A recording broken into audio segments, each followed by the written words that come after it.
রান্না করতে কে না ভালোবাসে? সবাই বেশি আর কমে রান্না করতে ভালোবাসে। আমাদের মেয়েদের কথা বলছি কিন্তু। আমাদের মেয়েদের মধ্যে কম বেশি সবাই রান্না করতে ভালোবাসে। তো সেরকম আমিও রান্না করতে খুব ভালোবাসি। আমি নিজে খাওয়ার থেকেও রান্না করে অন্যদেরকে খাওয়ানো খুব পছন্দ করি। আমার খুব ভালো লাগে রান্না করতে। তো চলো বন্ধুরা, আজকে কি রান্না হচ্ছে দেখে নেওয়া যাক। নমস্কার সবাইকে, সবাই কেমন আছো?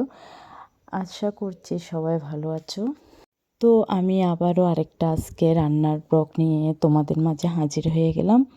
তো আসলে আমি রান্না জানি না, আসলে অনেক কিছু শেখার আছে। জানি না, যতটুকু জানি অতটুকুই আমি তোমাদের মাঝে তুলে ধরার চেষ্টা করি রান্না করে।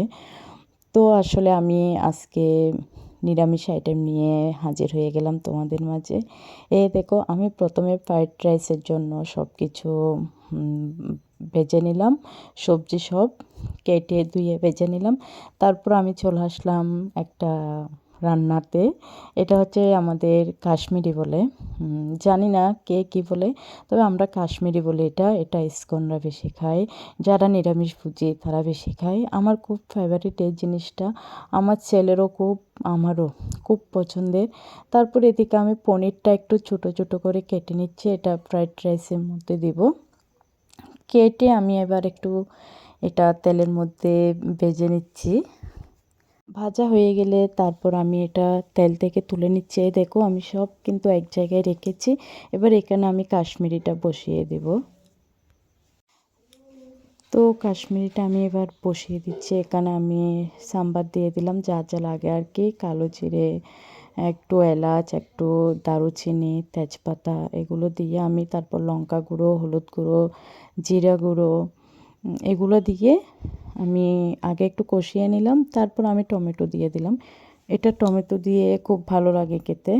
ওর আমি এখানে কাশ্মীরিটা দিয়ে দিলাম। আচ্ছা, তোমাদেরকে তো বলা হয়নি কাশ্মীরিটা আমি কি দিয়ে করেছি। এটা আমি ময়দা দিয়ে করেছি। এটা আমি ময়দাটা খুব ভালোভাবে ধুয়ে নিয়েছি, আগের দিন রাত্রে মেখে রেখে তারপরের দিন খুব ভালোভাবে ধুয়েছি। ধোয়ার পর তারপর আমি এটা একটু তেলে ভেজে নিলাম, তারপর রান্না করতে আসলাম। এটার রেসিপিটা আমি আগে দিয়ে দিয়েছি, তাও যখন একসাথে একই দিনে সব রান্না করেছি সেজন্য আবার আরেকটু এখানে দিলাম। আর এদিকে আমি ফ্রাইড রাইসের জন্য জল বসিয়ে দিয়েছি গরম হওয়ার জন্য। তারপর ওখানে যা যা দেওয়ার, নুন, তেল, একটু করে তেল দিয়ে দিই আর কি, মানে ভাতটা একটু ঝরঝরে হওয়ার জন্য। তারপর যখন জলটা একদম গরম হয়েছে আমি তারপর ওখানে চাউলটা দিয়ে দিলাম। আর এদিকে একটু কিশমিশ, তেজপাতা, তারপর এলাচ, দারুচিনি সব একটু আমি ঘি দিয়ে বেজে নিচ্ছি। এখানে আমি ঘি দিয়েছি, তেল দিইনি। তোমরা চাইলে তেলও দিতে পারো। তারপর আসলে আসলে আমি যেটাতে তেলে দিই ওটাতে ভাতটা ঢেলে দিই, কিন্তু আসলে আজকে দিনে আজকে আলাদাভাবে করেছি। কারণ হচ্ছে ওদিন আমার এম, মানে হাঁড়িটা আর আরেকটা নামাতে ইচ্ছে করছিল না, সেই জন্য শর্টকাটে আমি এটা সেরে নিলাম। তারপর সব কিছু আমি ভাতের মধ্যে দিয়ে সব মিক্স করে নিলাম। তারপর একটু আমি চিনি দিয়ে দিলাম। নুনটা কিন্তু আমি জলে দিয়েছিলাম আগে, সেই জন্য এখানে আর কোনো নুন ইউজ হবে না। এই দেখো, আমার ফ্রাইড রাইস কিন্তু রেডি হয়ে গেছে। কেমন লাগছে জানাবে। আর এদিকে কাশ্মীরিটাও হয়ে গেছে। তো দেখো, কাশ্মীরিটা কে কে রান্না করেছো বা কে কে খেয়েছো একটু জানাও আমাকে। কমেন্ট বক্সে যদি জানাও খুব খুশি হব। আর এদিকে আমি একটু মটর ডাল বসাচ্ছি। ওটা আমি আগে প্রেশার কুকারে দিয়ে সেদ্ধ করে নিয়েছি মটর ডালটা।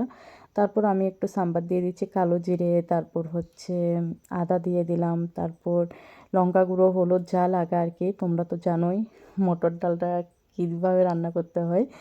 তো এগুলো আমি একটু কষিয়ে মটর ডালটা ওখানে দিয়ে দিলাম। ওটা আমি আগে কিন্তু প্রেশারে ফুটিয়ে নিয়েছি। তো তোমরা কে কীভাবে ফ্রাইড রাইস রান্না করো বা মটর ডালটা রান্না করো আমাকে জানাও।